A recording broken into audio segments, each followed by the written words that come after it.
साथियों, सबसे पहले मैं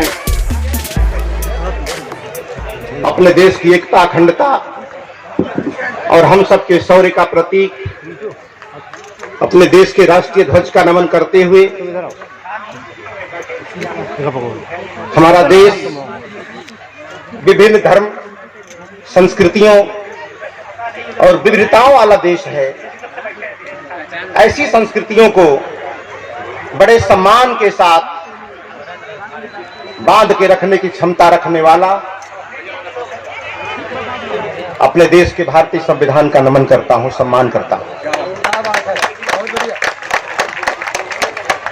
तत्पश्चात हमारे मंच पर बैठे हुए हमारे धम्मगुरु परम पूज्य लामा लोकजंग जी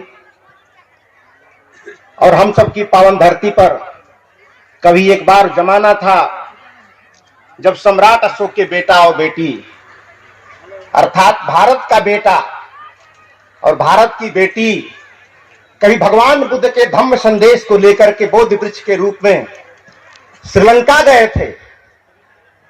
और आज हम सबका सौभाग्य है कि आज श्रीलंका का बेटा धम्म का संदेश लेकर आज हमारे मुख्य अतिथि के रूप में परम पूज्य शिवली महाथेरा जी उपस्थित हैं। आज हम बड़े आह्लादित हैं, हमें बड़ा नाज है आपके ऊपर। और सम्राट अशोक क्लब आज आपको मंच पे देख करके फूले नहीं समा रहा है, इसलिए हम बड़ी श्रद्धा के साथ और जो हमारी परिपाटी रही है, हम चाहते हैं कि सम्राट अशोक क्लब का जो वो सम्मान है एक जोरदार तालियों के साथ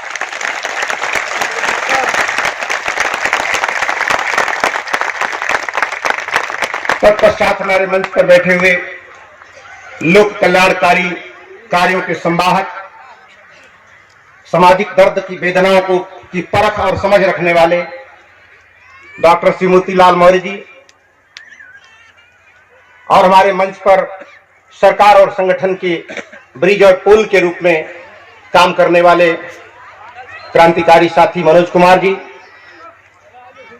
और हमारे मंच पर बैठे हुए मुजफ्फरपुर की धरती से आए हुए परम सम्मानित रामाशंकर जी और हम सबके राष्ट्रीय अध्यक्ष जो आज के मंच की अध्यक्षता कर रहे हैं परम सम्मानित डॉक्टर दीनानाथ मौर्य जी और जो रोजपूर्ण संचालन कुमार प्रवीण का है, वास्तव में काबिल तारीफ है। और मैं चाहता हूं एक संचालक के लिए जोरदार ताली होनी चाहिए। और एक ऐसे अतिथि हमारे बीच बैठे हैं जो एक बार फिर कहना चाहता हूं कि इतनी भाषा जानते हैं कि जिस देश में जाते हैं उस देश की भाषा में बात करते हैं। और वो परम पूज्य भिक्षु सम्मानित तारा सावा जी जहां जाते हैं, बस कहीं हिंदी में बोल रहे हैं, जहां जाते हैं उस देश की भाषा में बात करते हैं। और हम सब सौभाग्य है कि आज हम अपनी भाषा में उनकी बातें सुन रहे थे।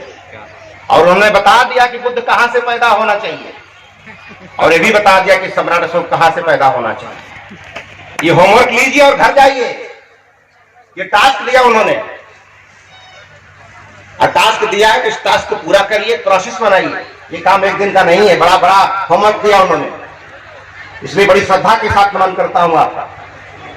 और हमारे मंच पर हमारे एसडीएम साहब आए हैं, हम सबका बड़ा सौभाग्य है कि आपकी सुरक्षा और सानिध्य में हम लोग काम कर रहे हैं। इतना सुंदर वक्तव्य हमारे तहसीलदार साहब ने इतनी सुंदर स्पीच दी है, सम्राट अशोक के ऊपर बताया, तो देख के लगा कि दर्द सबके अंदर है, लेकिन चीख सिर्फ सम्राट अशोक को रहा।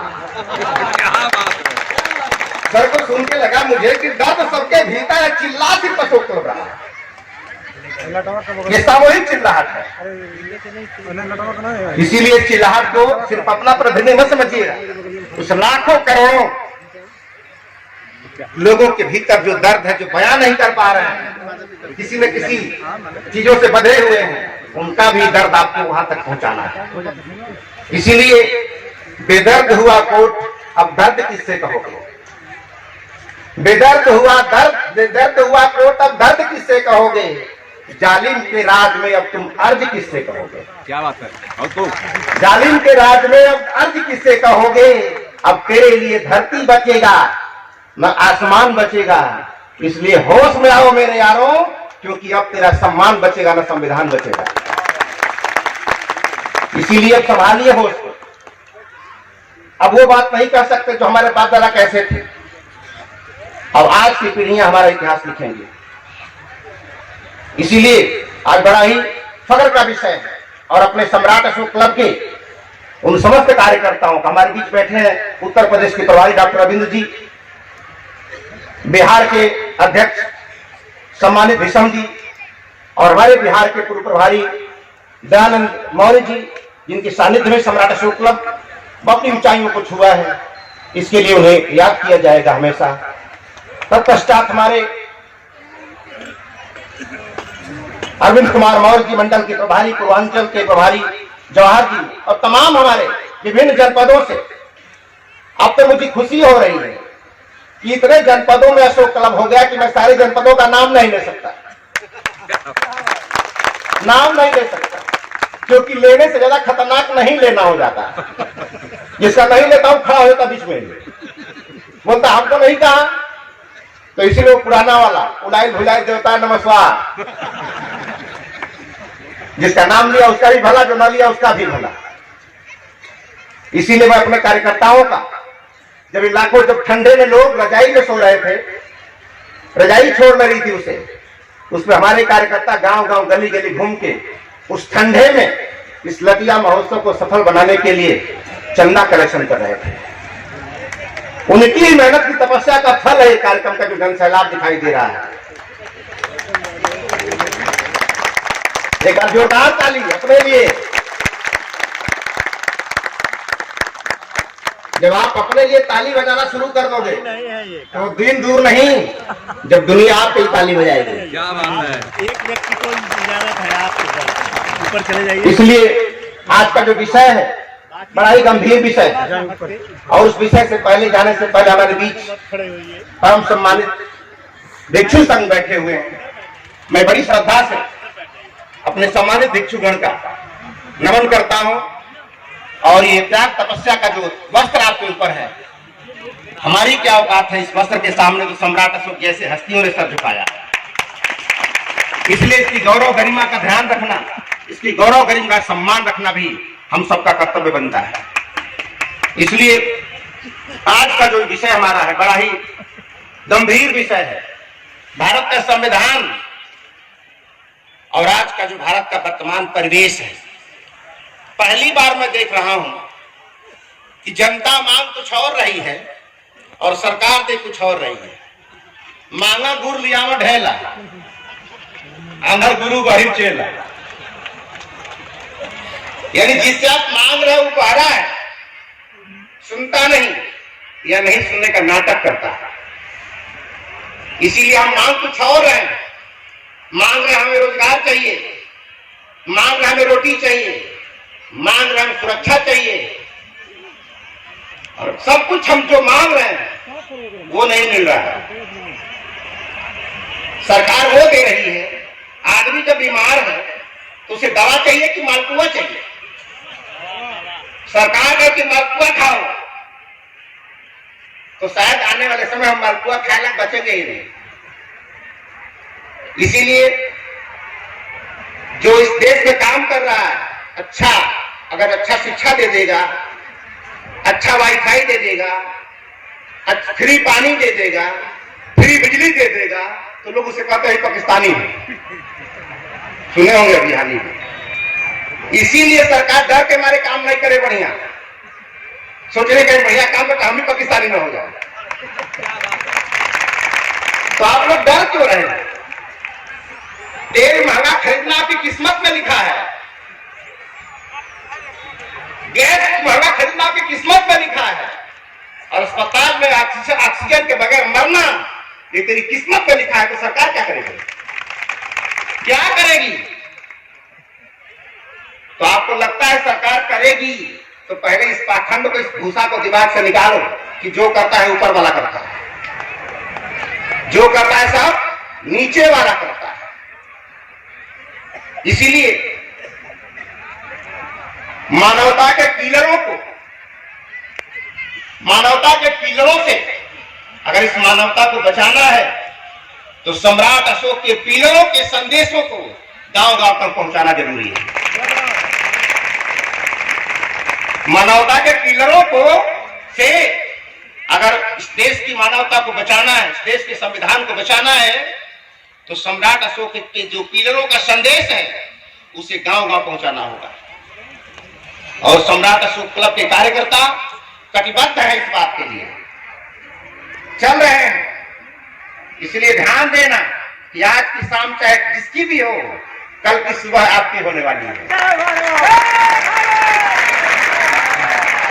क्योंकि जब रास्ता सही हो, रास्ता सही हो, तो आज आपके पास भीड़ नहीं है, कल भीड़ खड़ी हो जाएगी। लेकिन रास्ता अगर गलत है तो आज आपके पास भीड़ है, कल भीड़ चली जाएगी। इसीलिए सही रास्ते पर, और मुझे पूरी उम्मीद है कि भगवान बुद्ध का जो अनुयायी होगा, सम्राट अशोक का जो फॉलोअर होगा, वो कभी भी अपने संविधान के उल्टा और मानवीय मूल्यों के खिलाफ कभी कोई भारतीय वो होगा जो गेट बंद हो गया तो तब तक इंतजार करे जब तक ट्रेन पास न हो जाए, वो भारतीय है। ये ध्यान रखना है आपको। टोटी स्टेशन पे खड़े हो, टोटी खुली हुई है, पानी गिर रहा है, हिंदू भी देख रहा है गिरता हुआ, मुसलमान भी देख रहा है गिरता हुआ, कोई बंद नहीं कर रहा है। तो जो गिरता हुआ देख रहा है वो हिंदू मुसलमान हो सकता है, लेकिन भारतीय नहीं हो सकता। भारतीय होना है तो टोटी को क्या कर देना है, बंद कर देना है। ये है व्यवहारिक चीजें। तो जब तक व्यवहारिक ज्ञान हमारे पास नहीं रहेगा तो संविधान में लोग क्या समझते हैं, संविधान में कोर्ट कचहरी, मुकदमा, लड़ाई झगड़ा, ऐसा नहीं है। संविधान की जरूरत खाली मर्डर करने को नहीं होती है। संविधान में वो भी बातें लिखी होती है कि देश में कैसा माहौल बनाया जाए कि मर्डर वाली नौबत ही ना आए, मर्डर वाली नौबत ही ना आए। एक ऐसा माहौल बनाया जाए कि महिला सुरक्षित रह जाए। ये रक्षाबंधन वाला देश है, पूरा देश रक्षा बनवाता है बहन की सुरक्षा का। तो ये रक्षा बनवाने वाले देश में किसी बहन का बलात्कार कौन करता है? ये रक्षा बनवाने वाला देश में बलात्कार कौन करता है? तो इसीलिए देश में रक्षा बांधने का तो पर्व है, लेकिन रक्षा खोलने का कोई पर्व नहीं है। पर्व खोलना है, वो तुरंत बांधा, सबको खोल के फेंक दिया। तो जब तक बांधा था तब तक उनकी बहन थी, अब खोल के फेंक दिया तो सारी बहन खत्म हो गई। समझो ध्यान से, व्यवहारिक चीजें हैं। संविधान कोई कोर्ट कचहरी का मामला नहीं है। यह संविधान 70 साल से गांव गांव जाने के लिए तरस रहा है, कब तक मैं गांव में जाऊंगा, गांव के अंतिम व्यक्ति तक जाऊंगा।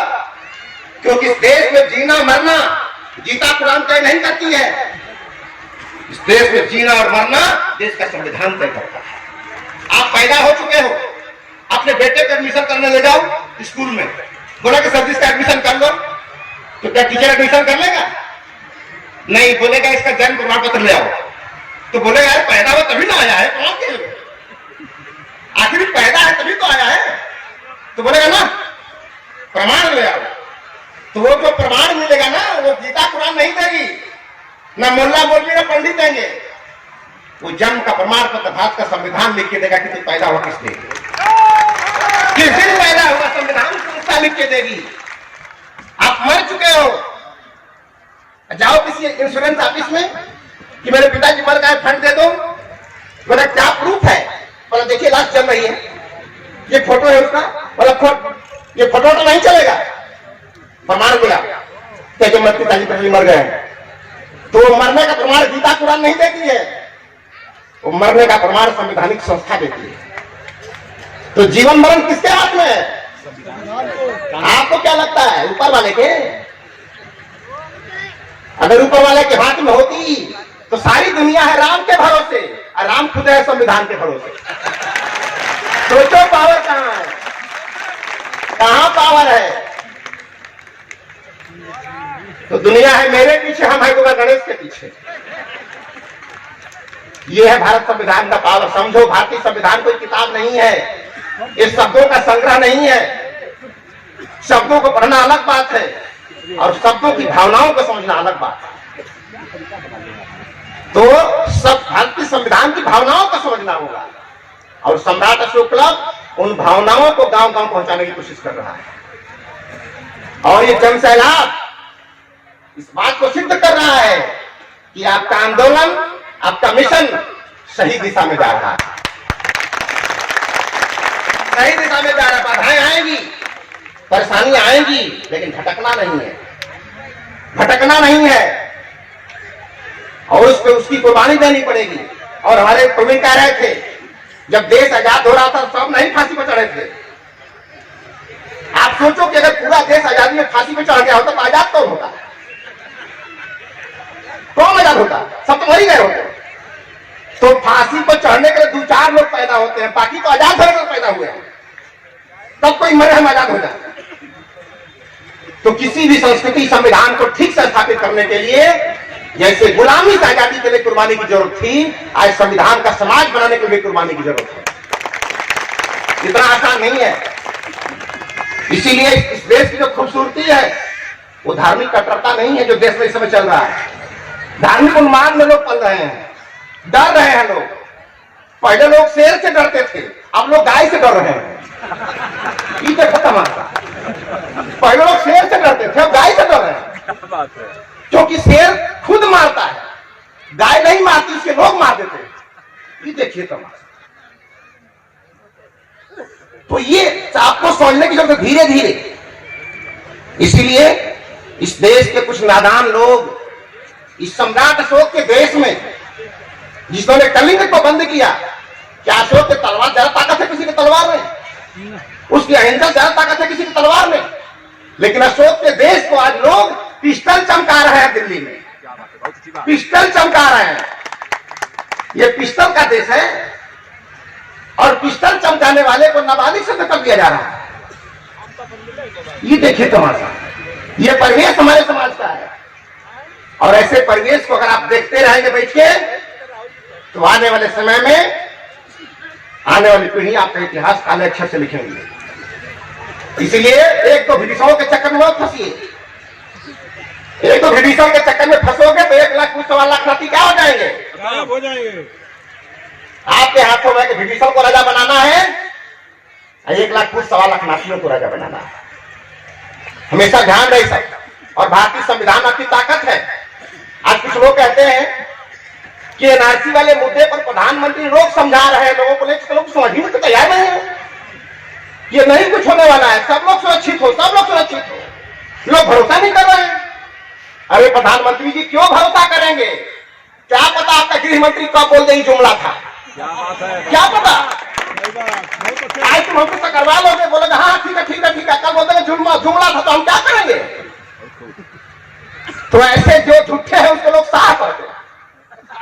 ये देखो जो झूठा है उसको लोग साफ करते हैं, साफ। चोरकट है। ये देखिए चोरकट है। क्या चल रहा है देश में। इसीलिए जो भारतवर्ष की खूबसूरती है वो धार्मिक कट्टरता नहीं है। ये धर्म का देश है, ये धार्मिक कट्टरपंथ का देश नहीं है। और इस धर्म के लिए, अमन शांति के लिए, ये कट्टरता अमन शांति नष्ट करती है। ये कट्टरता जो है अमन और शांति नष्ट करती है। किसी भी धर्म का राज्य, भारतवर्ष का इतना सुंदर मेडिकल स्टोर है जहां विभिन्न रोग की दवाई पड़ी हुई है। सारे रोगों की दवा है, जिसको सर्दी है ले जाए। और सबसे मजे की बात है, देखिए बीएचयू में एक संस्था खुल रही है भूत झाड़ने के लिए। क्या तमाशा है, यही सोच चल रहा है देश में। भूत प्रेत योनि के बारे में पढ़ाया जाएगा बीएचयू में। इसका मतलब यह है कि सरकार इस तैयारी में है कि अपने देश को पाखंडी बनाओ और बुलेट ट्रेन जापान से लाओ। अपने देश को भूत भयताल झड़वाओ और जापान से बुलेट ट्रेन जापान से लाओ। क्या यही संविधान का सपना था? हाँ वो कर सकते हैं। जब तक हम धार्मिक उन्माद में रहेंगे, बेवकूफ रहेंगे, समझदार नहीं होंगे, शिक्षित नहीं होंगे, तब तक वो कर सकते हैं ऐसा, और कर रहे हैं।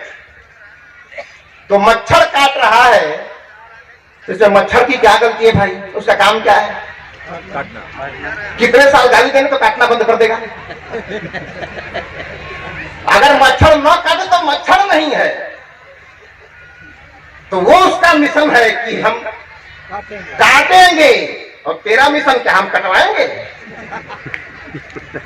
तो आज से मच्छरों को गाली देना बंद करो, मच्छरों का विरोध करना बंद करो, अपने घर में मच्छरदानी लगा लो, तेरा भी मंगल होगा, मेरा भी मंगल होगा। क्या सोचना, हम तो भगवान बुद्ध के वंशज हैं।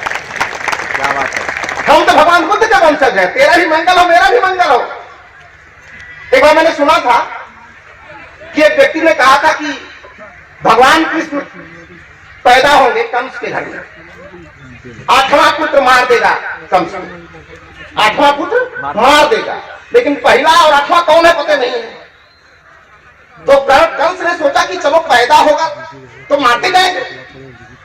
तू पैदा होते गए मारता गया, पैदा होते गए मारता गया। अगर भगवान बुद्ध का अनुयायी होता तो मारता नहीं, बहन जी को अलग कमरे में और जीजा जी को अलग कमरे में बंद कर देता ना, बच्चा पैदा होता ना मारता। क्या है, कौन सा तरीका है? सोचिए कितना संपूर्ण कहा है, तो दिमाग लगाने का। बहुत अच्छा लगता है, बहुत अच्छा। नारी गृह अलग है, पुरुष गृह अलग है जेल में, इसमें टेंशन क्या है? लेकिन बेवकूफ कहीं का पैदा होगा तब मारेगा, ऐसा बोला पैदा ही ना हो, मारना नहीं पड़ेगा, न तो 302 तो लगेगा ही। तू चोर को मारेगा तब वो 302 लगेगा, और संत को मारेगा तब वो 302 लगेगा। वो नहीं होने वाला है, समझो ध्यान से इस बातों को। इस पाखंडियों के चक्कर में फंसोगे तो 2000 साल से बहुत कुछ खो चुके हैं, अब नहीं खोना है, अब नहीं खोना है। इसलिए खिल रहे हैं फूल, जनता कर रही है बागवानी। बहुत खूब, बहुत खूब। खिल रहे हैं फूल, अब जनता कर रही है बागवानी। अब जग रहे हैं लोग, इसलिए हिल रही है राजधानी। समझो ध्यान से, और इस जोश को संभाल के रखना। इस जोश पर क्लच गियर ब्रेक होना चाहिए, नहीं तो जो गाड़ी दिल्ली पहुंचा सकती है, अगर क्लच गियर गड़बड़ हो गया तो खंडा में पहुंचा सकती है। इसीलिए जोश के साथ होश होना चाहिए, और इसी होश के लिए सम्राट अशोक ने अपने शिलालेख में बड़ी सुंदर बात लिखवाई। उन्होंने कहा कि इस देश में अमन चैन शांति चाहिए तो आपके पास कुछ हो चाहे ना हो, लेकिन वाक संयम होना चाहिए, वाक संयम। बहुत खूब। अभी समय चुनाव का माहौल चल रहा है दिल्ली में, देखिए किसी को 46 घंटे के लिए प्रचार बंद कर दिया गया। हेलो, किसी को 46 घंटे के लिए प्रचार बंद कर दिया गया, किसी को 96 घंटे के लिए प्रचार बंद कर दिया गया। अरे मोबाइल को ऑफ करके ऑन कर देने से क्या फायदा अगर सिम वही लगा है तो? क्या बात है, बहुत। जब मोबाइल में सिम वही लगा है तो 2 घंटा ऑफ करके ऑन कर दोगे तो क्या उसका प्रिंटर बदल जाएगा? ऐसे लोगों को टोटली बहिष्कार करना चाहिए कि आज के बाद तुम चुनाव नहीं लड़ सकते, आज के बाद तुम वोट नहीं दे सकते। अगर ये काम होगा तब ये बयानबाजी खत्म होगी। गद्दारों को गोली मार तब अधिकार हो गया वही देश का। ये क्या तमाशा है? ये जो समाज का परिवेश है इस देश को तबाह करने का है, और ऐसे में अगर आप शांत रहोगे, चुप रहोगे तो पाखंडी आगे निकल जाएंगे। इसीलिए ये गंदे लोग आगे निकल जाते हैं, इसमें गंदे लोगों का कोई गलती नहीं है। अच्छे लोग रास्ता क्लियर कर देते हैं जाने के लिए, गलती इनका है। जब आप गाड़ी में चढ़ते हो तो धक्का मुक्की होने लगता है तो क्या करता है? अरे छोड़ छोड़ के मैंने शरीफ लोग साइड हो बस चलेंगे पहले। जब आप शरीफ लोग साइड हो जाओगे तो सारे बदमाश संसद में तो पहुंच ही जाएंगे, अगर पहुंचेंगे तो वही करेंगे जो कर रहे हैं। बर्बाद हो आप क्या सोच रहे हो? चले थे सीएम बन गए डीसीएम, चले थे सीएम बन गए डीसीएम। डीसीएम पर क्या होता है? सामान ढह जाता है, जिसमें आदमी चढ़ा रहता है और सामान लगा रहता है। और डीसीएम में क्या होता है? लड़का का बच्चा रो रहा है और आप साइकिल से जा रहे हो तो पापा हम लोग बैठा लो तो क्या करते हैं? अब सीट तो है नहीं तो गमछा लोग डंडों बैठा लेते हैं, बैठ इसी पर। अब बेचारा चिल्लाता रहेगा तो पिछाड़ में दर्द होगा लेकिन बोलेगा नहीं, सोचे उतार दिया पड़ते। सोच खुद तमाशा क्या दर्द है, चिल्लाएंगे नहीं तो उतार देगा। ये है तब बहुत खूब, बहुत अच्छी बात। तो जिस समाज को, जिस देश को दोस्त और दुश्मन की पहचान नहीं होती, कभी शासक नहीं बन सकता। समझो ध्यान से, ये कोई कथा नहीं है लटिया महोत्सव, ये कोई मेल मिलाप का संगठन नहीं है लटिया महोत्सव। सर बोल रहे थे कितना अच्छा ये लोग हैं यहाँ पर, इतनी भीड़ है, कितने तरीके से आ रहे हैं जा रहे हैं, कोई डिस्टर्ब नहीं है। सर को बताना चाहता हूं कि ये महोत्सव 24 साल पूरे कर रहा है, क्योंकि सम्राट अशोक के चक्र में भी कितनी तिल्ली होती है। आज ये चक्र घूम गया है अब, क्योंकि 24 के बाद कोई तिल्ली, अब 24 के बाद कोई दिल्ली नहीं होती है। इसीलिए अशोक क्लब ने ये लॉन्च किया है 24। ये कोई टोपी ना है, अब तक आपने टोपी पहना था ना, वो टोपी पहनने के चक्कर में डीसीएम हो गए। अगर होश होता तो शायद आज कहीं और होते। समझना हमेशा ध्यान से, ये लटिया महोत्सव कोई मेला महोत्सव साल भर में इकट्ठा हुए मौज मना लिया उसका नहीं है, जो ऐसा समझते होंगे भूल में है वो। ये आंदोलन है, मिशन है, और वह मिशन ऐसा है क्योंकि हम सबको आबाद करेंगे, सबको आबाद करेंगे। हम भी खुशहाल रहे, तुम भी खुशहाल रहो, क्योंकि अब दुनिया दो हिस्से बंटने वाली है। दुनिया दो हिस्से बंटने वाली है, एक तरफ हिंसकों की फौज खड़ी होगी और दूसरी तरफ अहिंसकों की फौज खड़ी होगी। जो हिंसक होंगे अपने हाथ में गोली, बंदूक और बम लेकर खड़ा होंगे, और जो अहिंसक होंगे तो भगवान बुद्ध का धम्म लेकर खड़ा होंगे। धम्म लेकर खड़ा होंगे, फाइट होगी दोनों में। वो तलवार में धार देगा, हम अपने ज्ञान में धार देंगे। वो तलवार में धार देगा, हम अपने ज्ञान में धार देंगे। अब तलवार में और ज्ञान में जब तक फाइट हुई है तो तलवार हारा है और ज्ञान जीता है, ज्ञान जीता है।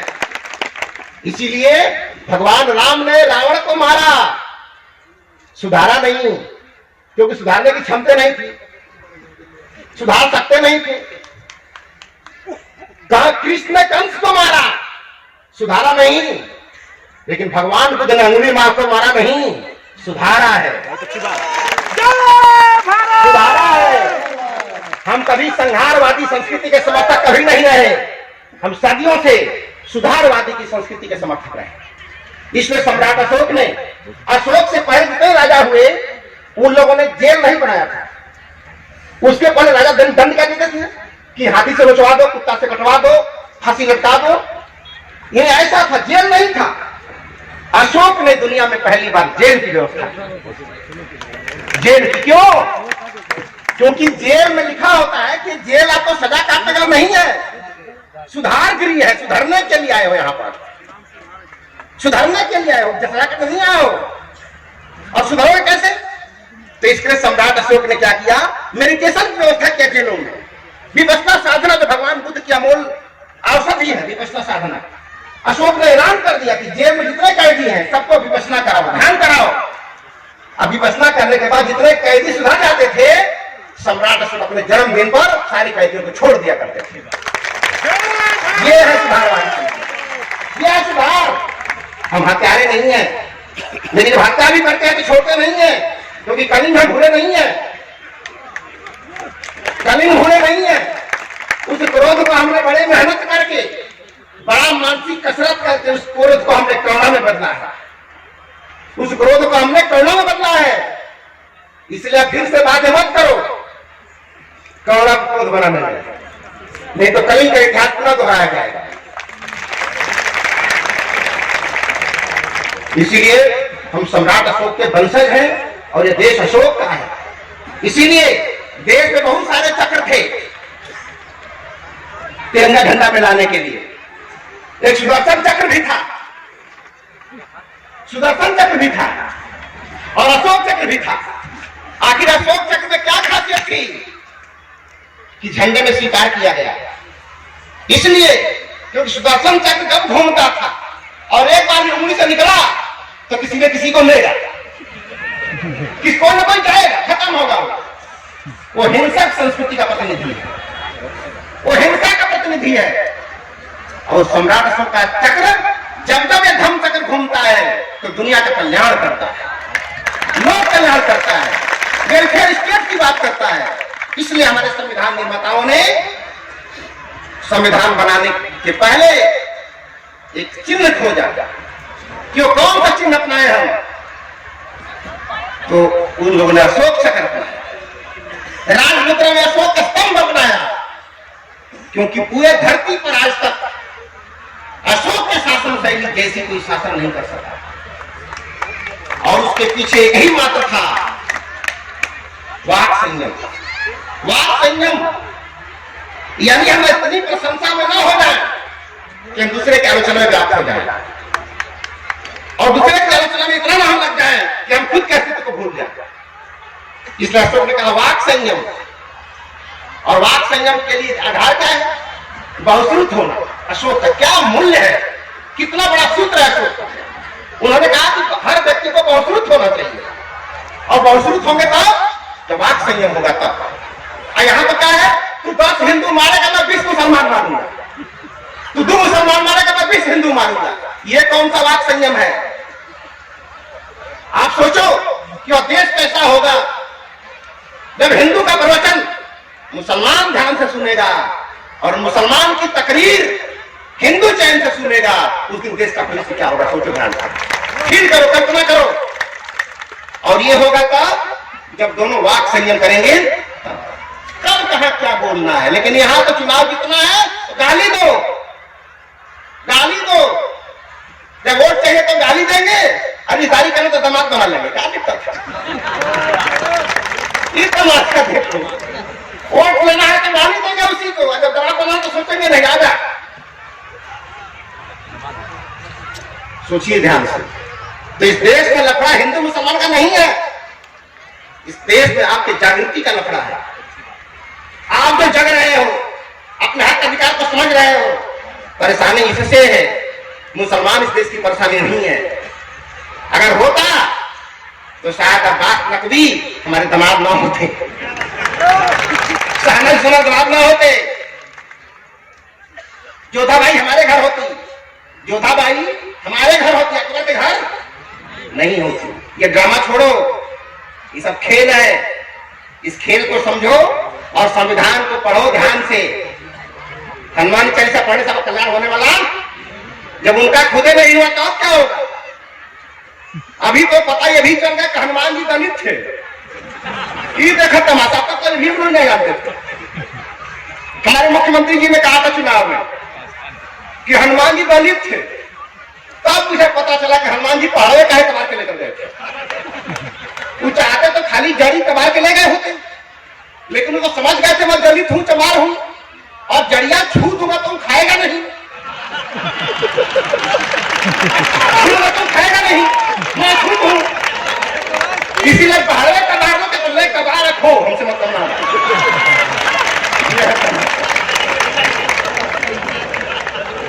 समझो, जब सरकार बनानी बिगाड़नी है तो देवी देवता 2 कौड़ी के हैं। हर चीज का इस्तेमाल करो जो हमारे काम में आ सकती है, ठीक है? और जब इस्तेमाल हो गई तो रस हमने गाड़ लिया तो खैया लेकर क्या करोगे? चूल्हे में डालोगे क्या?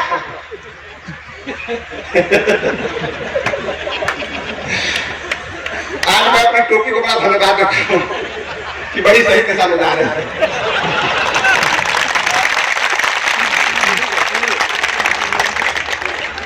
ये जो भारत का संविधान हमारा है, सोचिए कितना मेहनत का फल है। इतना आसानी से नहीं था। इस देश में बहुत सारे धर्म ग्रंथ थे आजादी से पहले, गीता भी थी, कुरान भी थी, बहुत सारे धर्म ग्रंथ थे, लेकिन किसी भी धर्म ग्रंथ में समाज और देश को चलाने की ताकत नहीं थी, समाज और देश चलाने की क्षमता नहीं थी। तब संविधान बनाने की जरूरत पड़ गई।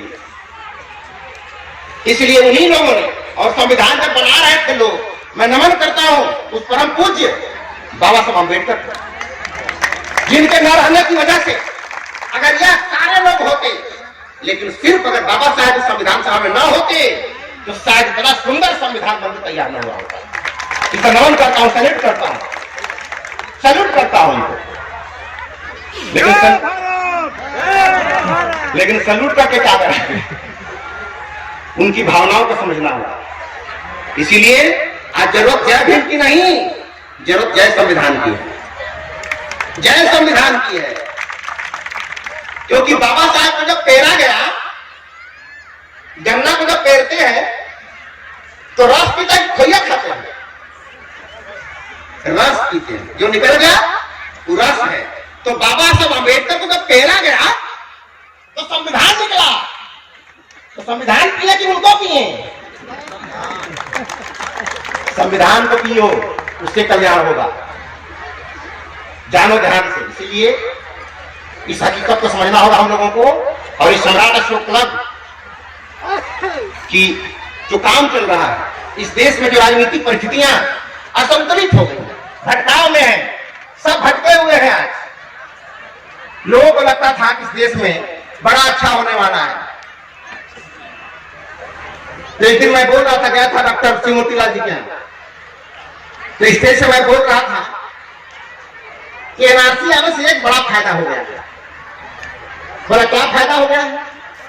तो बोला कि तेल सस्ता हो गया, एकदम डीजल सस्ता हो गया है और सबको रोजगार मिल गया है। और हमारी बहनें तो कभी सुरक्षित हैं कि आसाराम बाबू से भी खतरा नहीं है किसी को।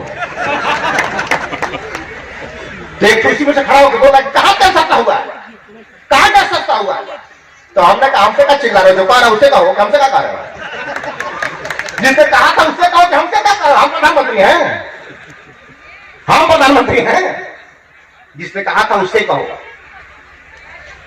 इसीलिए भटक गया। दिल्ली में इस समय चल रहा है, जो अच्छा काम किया, जो अच्छा स्कूल दिया, अच्छी शिक्षा दिया, अच्छा स्वास्थ्य किया, उसे ही पाखंडी बोलते हैं कि पाकिस्तानी है, आतंकवादी है।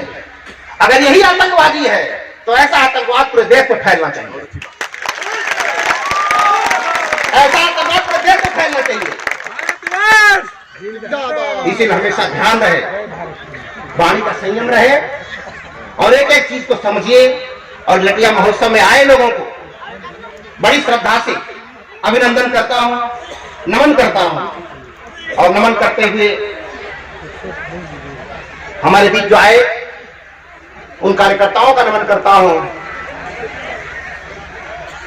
मैं इतनी बात बोला हूं, लेकिन अगर एक भी बात समझ में आ गई हो तो बड़े काम की बात है। समझ में ना आई हो तो हमारे बोलने का कोई मतलब नहीं है। तो अब क्या लिखूं? अब तो खुद ही समझदार है, लेटर के अंत में बोला जाता है। अब हम कहा लिखिए, होगा खुद ही समझदार बन। क्या बात है, बहुत अच्छी बात।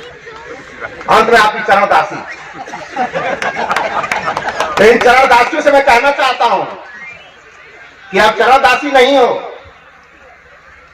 अब छोड़ पाखंड की, अब कोई राम अब चरण धूल लेकर नहीं आएगा। क्या बात है, बहुत अच्छी बात। अपना युग निर्माण कर, अपना युग निर्माण कर। अगर 60 फीट का पूरा पति को देखने से तेरे पति की आयु नहीं बढ़ेगी तो चलनी में देखने से नहीं बढ़ेगी। पूरा देखना, पूरा खड़ा है 6 फीट का। क्या बात है, बहुत अच्छी बात। 6 फीट का पूरा तेरा पति खड़ा है, पूरा देख में चलनी में क्यों देख रही है? वीडियो बनाने की बात देखता है, क्या दिक्कत है? कितना भ्रम है। अरे अच्छा खाओगे, अच्छा पियोगे, अच्छा खिलाओगी, अच्छा पिलाओगी तो अब तेरे पति की आय बढ़ेगी। उससे तू भूखा रहेगी तो वो जिए चाहे ना, तू पक्का मरेगी। समझो इस बात को ठीक से। मैं अपनी बहनों से निवेदन करता हूं, मेरी भी बहनें आई हुई है, हमने अपनी बहन से कभी रक्षा नहीं बनवाया है, बैठी है, कभी रक्षा नहीं बनवाया, कभी रक्षा नहीं बनवाया। लेकिन जब मेरे पिताजी मरे तो मैं अकेला लड़का था। सरकार बोली कि बेटा तुझे नौकरी मिलेगी, तेरे बाप ऑन ड्यूटी मरे हैं। तो हमने कहा कि मुझे नौकरी नहीं करना है, ये मेरी नौकरी मेरी बहन को दे दिया जाए। ये रक्षाबंधन है, ये रक्षाबंधन है। आज वो नौकरी में है प्यारे वापिस में मुगलसराय। रक्षा बनवाने से क्या होगा? वो तो 4 लोग जेल में बंद है, उनसे पूछोगे कि फांसी तय हो गई है,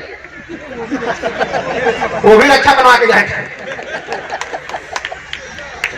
ये भी रक्षा बनवा रहे थे, पछता रहे होंगे किस चक्कर में फंस गए। सोचिए, रोज अब कुछ लोग बचाना भी लगे हुए, रोज बचाना चाहिए। संविधान का अधिकार है, इस सबको अधिकार है अपने अंतिम समय तक प्रयास करने का, जीने के लिए। लेकिन मेरे ख्याल से बच्चे को लंबी आयु के लिए कानून से नहीं, अच्छे संस्कार से उसकी आयु बढ़ेगी। इसीलिए मैं अपनी बहनों से, अपने भाइयों से निवेदन करता हूं कि रास्ते में चलते हो तो महिला का सम्मान करना सीखो, बहनों का सम्मान करना सीखो, क्योंकि जिस देश में महिलाओं का अपमान होगा, बहनों का अपमान होगा, वह देश कभी सुरक्षित नहीं रह सकता। भगवान बुद्ध ने भी कहा था, पूछा कि लिच्छियों के साथ कानून बनाए, तो उसमें एक लिखा है, भगवान बुद्ध ने कहा कि उस बताए हुए लिच्छवी गणराज्य के लोग महिलाओं का सम्मान करते हैं, बोला हाँ करते हैं, तब उनका साम्राज्य कभी नष्ट नहीं हो सकता। भगवान बुद्ध ने कहा। तो भगवान बुद्ध वाले पैसी लोग थोड़ा होता है। एक बार एक जापानी था, जापान के भिक्षु बैठे हैं, एक जापान में एक आदमी था, तो एक व्यक्ति ने पूछा कि बताओ कि तुम्हारे देश पर अगर हमला हो जाए और उस हमलावर सेना का अगुवाई भगवान बुद्ध कर रहे हैं। पहले उन्होंने पूछा कि बताओ कि तुम्हारे देश में भगवान बुद्ध की क्या है? बोला हम भगवान बुद्ध को बहुत मानते हैं, हमारे देश में उन्हीं की पूजा होती है।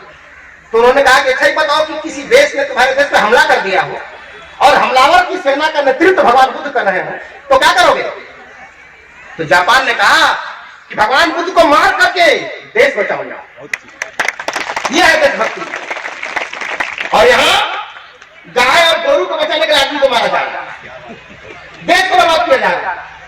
मैं एक बार परम पूज्य दलाई लामा जी के यहाँ गया था, शायद वहीं से टोपी की प्रेरणा लेके मैं आया हिमाचल से। जहां ध्यान करते मैं वहां पहुंचा है, अंदर वाले धर्मशाला। तो एक कुत्ता घुस गया था, पूरे सोची जहां लोग पूरे भिक्षु दोनों तरफ बैठे हुए हैं, उसको कुत्ता घुस गया।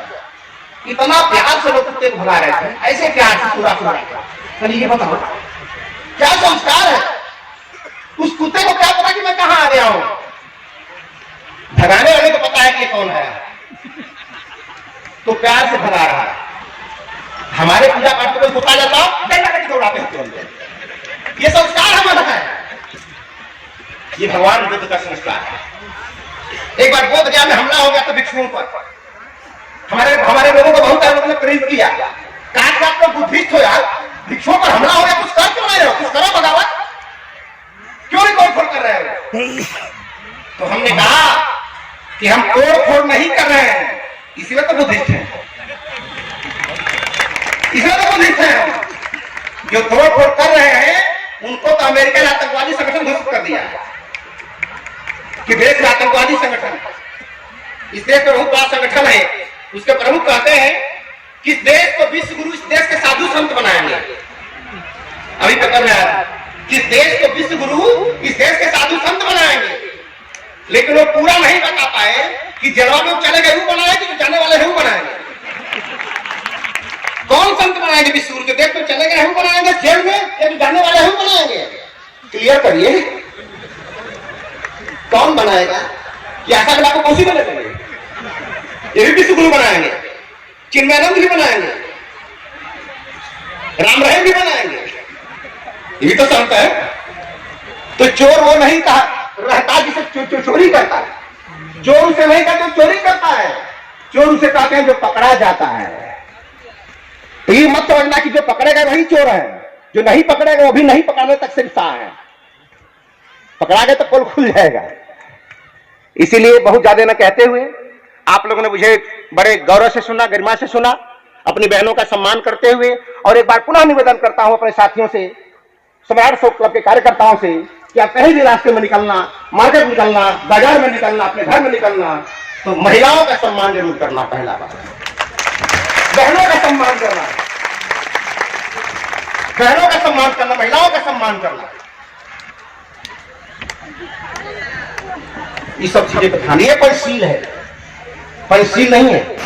इसीलिए इतना बड़ा जो संगठन है, इतना बड़ा भीड़ है, ये बड़े गर्व के साथ मैं कह सकता हूं कि 24 साल से महोत्सव हो रहा है, लेकिन आज तक किसी का एक जूता भी यहां से गायब नहीं हुआ है। यह है भगवान बुद्ध का, एक जूता भी गायब नहीं हुआ है। अपने ज्येष्ठों को बताना चाहता हूं जो बाहर से आए हैं, आप लोग कार्यक्रम को इतने देर से सुन रहे हो, कभी कुमार प्रवीण से आपने सुना है कि कितना शांति बनाए? आपने सुना है कि शांति से बनाए? क्योंकि शांति वहां कही जाती है जहां अशांत लोग रहते हैं। हम तो खुद शांत हैं, इतना शांत है कि हमारी शांति की वजह से कभी कभी सत्यानाश हो जाता है हमारा, इतना शांत हो जाते हैं। तो इतना मत शांत हो जाओ नहीं तो मीठे गन्ने को देखो कोल्हू में पेरा जाता। बहुत अच्छी बात, बहुत अच्छी। मीठा गन्ना जो अपनी मिठास की वजह से कोल्हू में पेरा जाता है। आपने कभी मिर्चा को पेर कर पीते नहीं देखा होगा किसी को, जबकि रस मिर्चे का भी बन सकता है। जी जी जी। तो इतना मीठा मत रहो कि लोग तुझे कोल्हू में पेरे और सीएम का लालच देकर जिसके हम बना के छोड़ दें। लालच बुरी बला, मीठी मीठी बत्तियों से बचना जरा, दुनिया के लोगों में जादू भरा। ये बात है मीठी, इसलिए हम लाख शांत हैं, लेकिन कुछ बात है कि हस्ती मिटती नहीं हमारी। सदियों रहा है दुश्मन दौरे जमा हमारा, लेकिन आज भी इस देश को अगर विश्व गुरु और विश्व विजेता होने का गौरव प्राप्त है तो सम्राट अशोक की वजह से और भगवान बुद्ध की वजह से। इसलिए हमारे देश के प्रधानमंत्री भी जब बाहर जाते हैं तो क्या कहते हैं कि मैं बुद्ध के देश से आया हूं। कभी कहते हैं कि मैं हनुमान जी के देश से आया हूं, कभी कहते हैं जो ही दुनिया में जाकर बोलेंगे मैं हनुमान जी के देश से आया हूं तो क्लिंटन बोलेगा कि who is father of Hanuman, तो क्या बोलोगे? Three father of Hanuman, three father of Hanuman. तीन बाप ने मेहनत किया इतने तो एक बानर पैदा किया।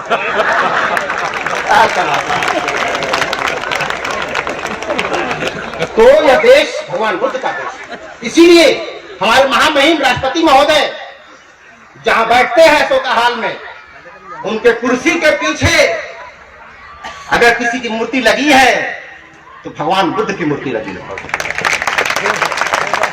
इसलिए जो विदेशी आता है देश में, कोई राजनयिक आता है देश में, इस देश के पीएम से, प्रधानमंत्री, राष्ट्रपति से मिलता है तो उस बुद्ध की मूर्ति को देखकर ये संदेश लेकर जाता है कि यह बुद्ध का देश है, ये बुद्ध का देश है।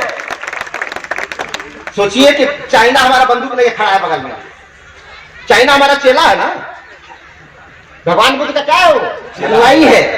तो चेला गुरु का दुश्मन कैसे हो जाएगा?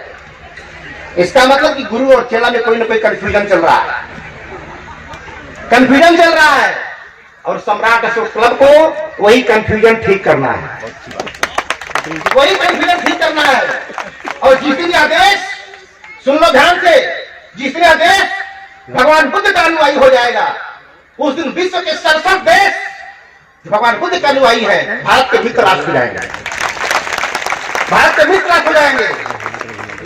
तब हमारा देश विश्व गुरु बनेगा, विश्व गुरु बनेगा। मिड डे मील खा के नहीं बनेगा विश्व गुरु, मिड डे मील खा के विश्व गुरु नहीं बनेगा, खिचड़ी खा के नहीं बनेगा विश्व गुरु, अमेरिका में जाके पढ़ के विश्व गुरु नहीं बनेगा, दूसरे देश में जाके पढ़ने वाला चेला बनता है। अगर दूसरे देश को बुला के पढ़ाता है नालंदा में तो क्या बनता है? विश्व गुरु। इसीलिए नालंदा, तक्षशिला, विक्रमशिला, तेलहरे में चल दियो, तेलहरा में चल दियो। जी जी। लोग कहते हैं घर पढ़ो तेलहरे में चल दियो, यानी तेलहरा ऐसी संस्कृति थी जहां पर विश्व गुरु बनने का फैक्ट्री थी, और लोगों ने रोका। 1000 साल तक भारत दुनिया से कटा रहा। लोग कहते हैं किस देश की खोज किसने किया? भारत की, वास्को डी गामा। अरे वास्को डी गामा तो 14वीं सदी में आया था ना, वास्को डी गामा 14वीं सदी में भारत में आया, और सम्राट और चंद्रगुप्त मौर्य की ससुराल 1000 साल पहले ही दुनिया में थी। तो कैसे अभी तो बारात नहीं गई वहां से? बारात गई तभी तो सम्राट अशोक की ससुराल हुई, हम लोग का ननिहाल हुआ। जी जी बेशक। तो वास्को डी गामा को भारत के बारे में पता न रहा हो, लेकिन वास्को डी गामा के बारे में भारत को पहले से पता था कि दुनिया में देश है, इसलिए भ्रम है। इसलिए एक बात को ध्यान से सुनिएगा और बहुत ज्यादा न कहते हुए, अपने अतिथियों का सम्मान करते हुए और अपने कार्यकर्ताओं का सल्यूट करता हूं कि आप लोग लगे रहो और जम के कोई नकारात्मक बातों में नहीं फंसना है, और कोई नाक आलोचना करे, आलोचना में फंसना नहीं है और प्रशंसा में उलझना नहीं है। कोई प्रशंसा करे तो उलझना मत और आलोचना से डरना मत। इसलिए अपने काम को करो। हम तो दुनिया कल्याण करने निकले, हम आतंकवादी थोड़े बना रहे हैं। आतंकवादी वो बनाते हैं जो तलवार चमका रहे हैं, जो पिस्टल चमका रहे हैं, हम तो चक्र चमका रहे हैं। देखो क्या बात है, हम तो चक्र चमका रहे हैं, और ये चक्र जब घूमेगा ना तो जो चक्र को घुमाता है उसे क्या कहते हैं? चक्रवर्ती। क्या बोलते हैं? चक्रवर्ती। अब तक सोचते जो घोड़ा दौड़ाएगा वो चक्रवर्ती होता है, घोड़ा दौड़ने वाला चक्रवर्ती नहीं होता है, वो तो घोड़ावर्ती होता है, वो घोड़ावर्ती होता है। चक्र को जो घुमाएगा वो चक्रवर्ती होता है। और दुनिया में चक्र को दो ही लोगों ने घुमाया है, एक भगवान बुद्ध ने और दूसरा सम्राट अशोक ने। वो चक्रवर्ती थे दुनिया में, चक्रवर्ती सम्राट, हम सम्राट। इसलिए चक्रवर्ती सम्राट के संदेशों को जन जन में पहुंचाओ और अपनी बहनों का सम्मान करते हुए, अपने अतिथियों का सम्मान करते हुए, पुनः अपने कार्यकर्ताओं का अभिनंदन करते हुए, और जो दूर दूर से विभिन्न जिलों से, विभिन्न प्रांतों से आए हैं, मैं आपका नमन करता हूं। और आप ऐसे ही इस महोत्सव को चार चांद लगाते रहो, धीरे धीरे आगे बढ़ते रहिए। एक दिन आपका मुट्ठी, आपका दुनिया आपकी मुट्ठी में होगी। इन्हीं चंद बातों के साथ अपनी वाणी को विराम देता हूं, अभिनंदन करता हूं। जय भारत। जय भारत।